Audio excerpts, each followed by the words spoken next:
One. Hi loves, so this is our last installation. This is again, beyond presenting information, how to create a presentation that captures an audience. A mini lesson in closing your presentation. So again, going back to this over and over, what would make a presentation move your audience from this to this?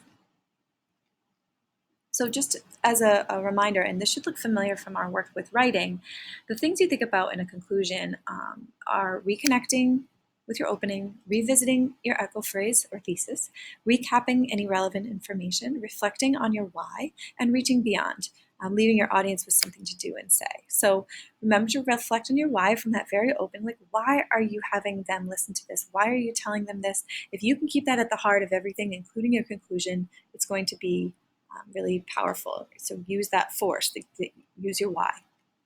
To reconnect with your opening, a really important thing is to circle back. If you started with a quote, or if you started with a story, or if you started with a powerful image or a statistic, circle back to that. Make it feel fluid, kind of like this crazy meta doorway thing that's happening in this GIF, but make it come full circle so that people can really understand where you're coming from and feel closure. Recap any relevant information. This is not necessarily like reviewing every single thing that you said, but what do they need to know right before they go? And this goes back to what I said in the early slides when I talked about, the old tell them what you're going to tell them, and then tell them what you told them.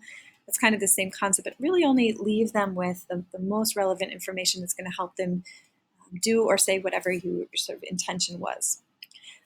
Revisit that echo phrase if possible, right? Like I've mentioned MLK Jr. and his I Have a Dream, like that is the thing that people remember. They remember the message, but they really remember that hope that is inherent in that echo phrase. And then reach beyond.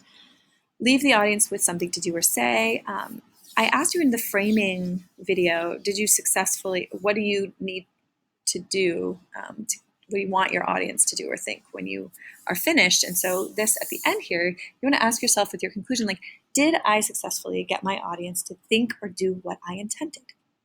Hopefully you, like Tiger Woods, wait for it, will own it, nailed it, and then kind of like remember for your last words, don't just end with, so that's my presentation, or, well, that's the end, or I guess I'm done. These types of things are definitely not what we're going for.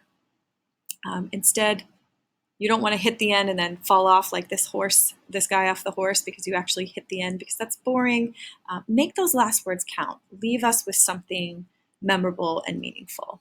And then hopefully we'll get, the Bill Murray clap of approval. So good luck. And I look forward to hearing them.